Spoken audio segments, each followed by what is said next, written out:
Today, your alter ego, your other self, is William McKinley. William McKinley, Republican President of the United States.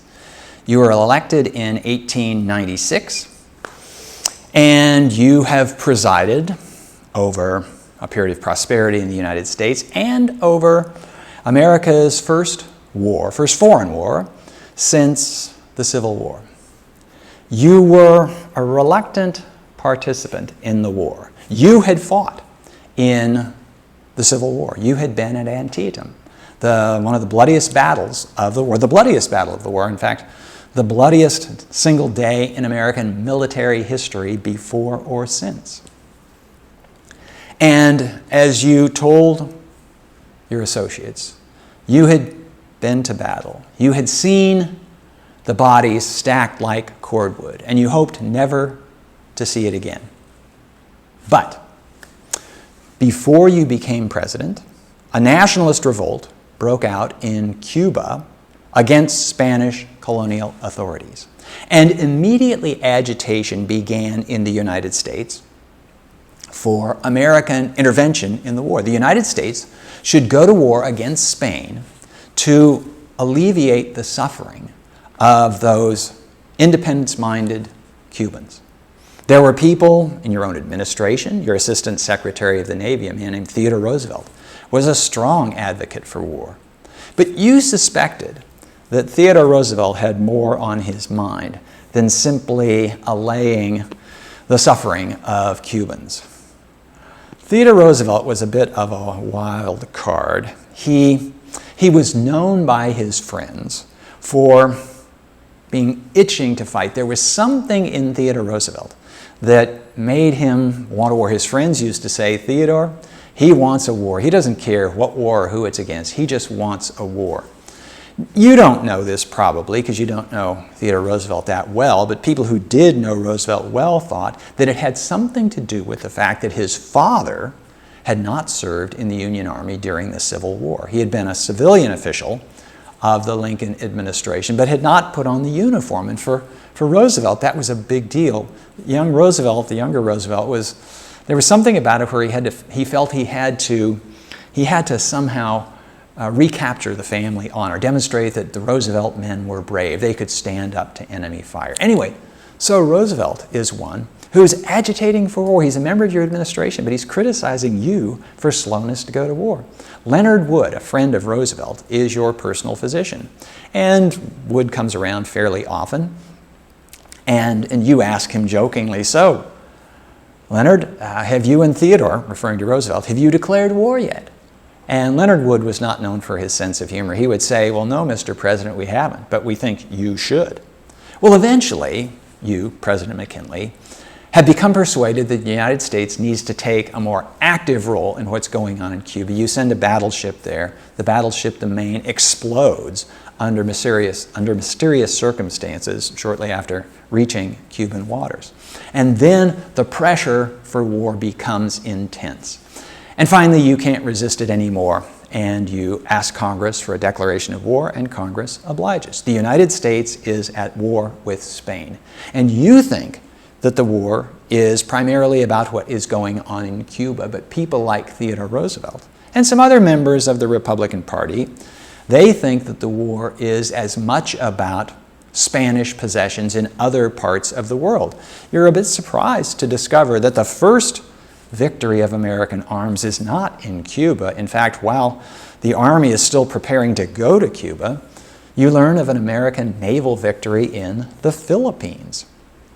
An American fleet has been given orders by Theodore Roosevelt as the Assistant Navy Secretary when his boss, the real Navy Secretary, was out of the office one day. He sent orders to Commodore Dewey, George Dewey, who was commander of the Asiatic Fleet, as it was called. In the event of war against Spain, you go right to the Philippines and smack the Spanish fleet there. Now, the argument was that even if the war was primarily about Cuba, warships in the Philippines, they could sail to Cuba and make it more difficult for the United States to fight there.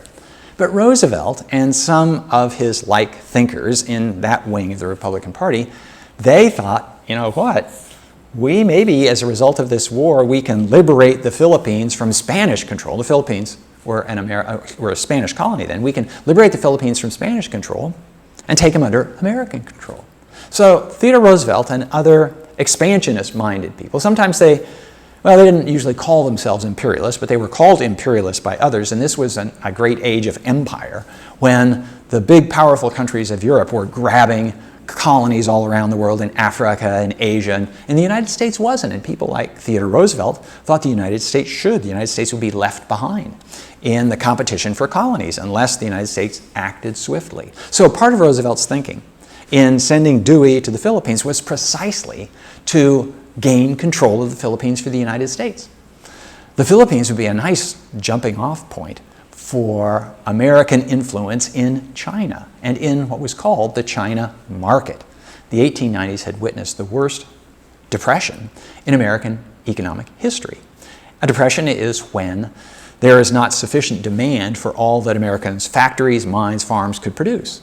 So how do you prevent another such depression? Well, you have to generate more demand. One way is to generate more demand.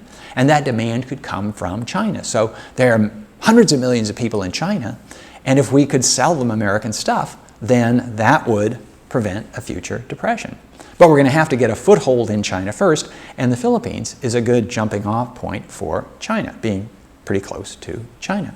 So this was the thinking of Theodore Roosevelt. And Roosevelt's order goes to Dewey, Dewey goes to the Philippines, Dewey defeats the Spanish fleet and basically finds himself not exactly an occupation of the Philippines. The Philippines is this archipelago of thousands of islands, but has control of Manila, the capital, the most important city and the major port there. So this is the situation. The war goes on, the war moves, the center of the war moves to Cuba, and it takes a while, only a matter of a few months really, for the United States and its forces to defeat the Spanish in Cuba. The war comes to an end. And then the question becomes at that point, what does the United States do with the spoils of war? The United States ends the war in occupation of Cuba, in occupation of Puerto Rico, another Spanish colony in the Caribbean, and in occupation of at least Manila and the region around Manila in the Philippines. So, what does the United States do with these possessions? There were some in the United States who said the United States ought to annex Cuba. But this was going to be a hard sell in the United States, not to mention to Cubans, because much of the argument in favor of the American war against Spain was on behalf of Cuban nationalists, people in Cuba who wanted independence for their country. And then to turn around and kick the Spanish out and say, now you're an American colony, this would seem entirely too hypocritical, too two-faced. So, in fact, after the war began, an appropriations bill was going through Congress, and skeptics of the war basically said to advocates of the war, look, if you guys are really sincere about saying this is not for the aggrandizement of the United States, but for the good of people in Cuba, then you'll agree to say at the end of the war, the United States will not annex Cuba. And the advocates of war, many of whom kind of grumbled at this, they had to sign, because otherwise it would seem as though all of their advocacy had been insincere. So it's on the books, it's on America's books that the United States will not annex Cuba. But that amendment did not include Puerto Rico, and especially it didn't include the Philippines. So at the end of the war, President McKinley, you have to decide what to do about the Philippines. What are your alternatives?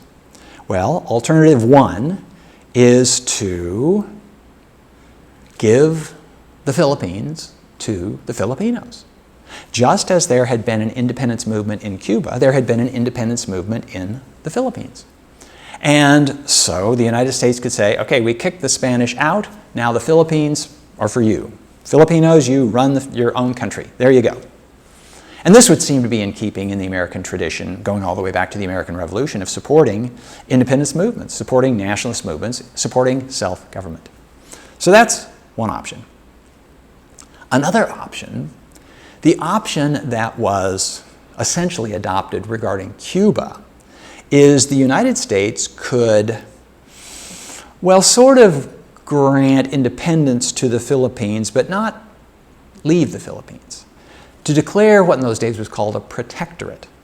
The United States would allow Filipinos to run their own affairs themselves, but the United States would make sure that foreign countries stayed out of the Philippines and that the Philippine government, didn't engage in diplomacy or other activities with other foreign powers to the detriment of American interests. So the United States would have a favored position in the Philippines without having direct day-to-day responsibility for the Philippines. So alternative A is independence for the Philippines. Alternative B is a protectorate over the Philippines.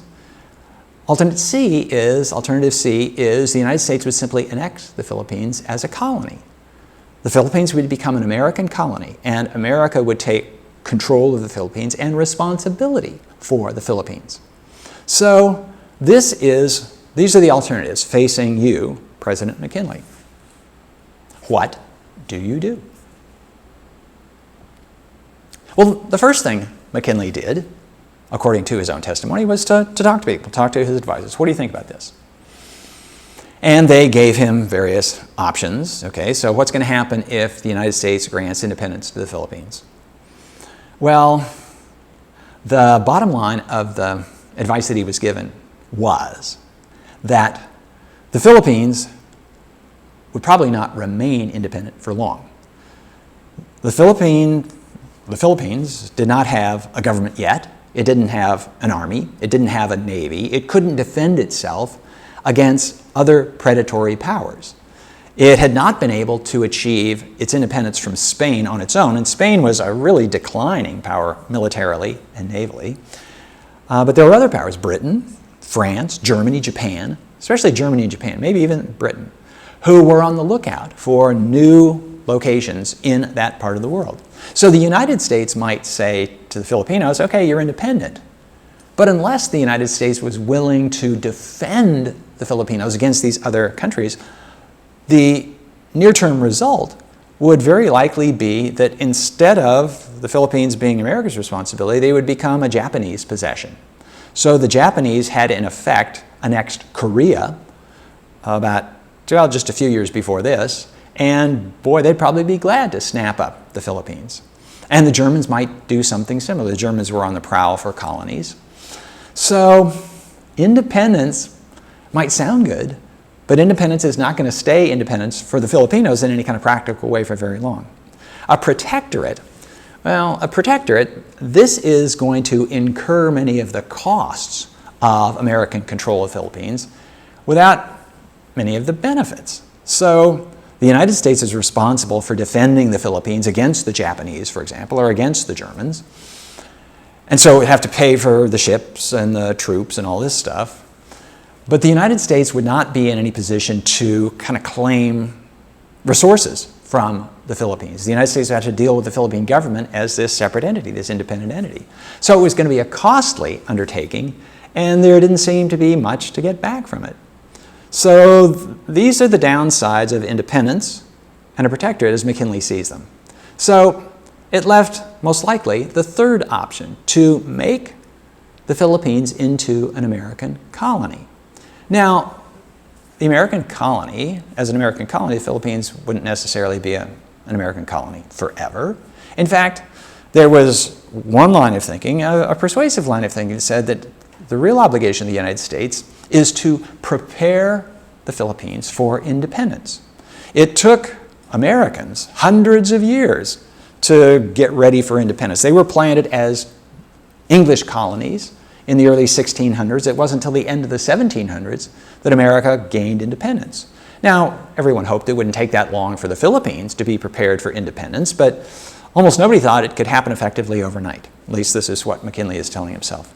So this is how McKinley weighs these things. Now, McKinley was a devout Christian, a firm believer that God spoke to people who believed in him. And in McKinley's telling, he got down on his knees and he asked for divine guidance. And the message that came to him was the one that basically outlined the disadvantages to the Filipinos of just granting independence. That would be an easy one for the United States. the disadvantages to the United States of the protectorate, leaving only the third option of making the Philippines an American colony. So this is what McKinley did. Is that what you would have done?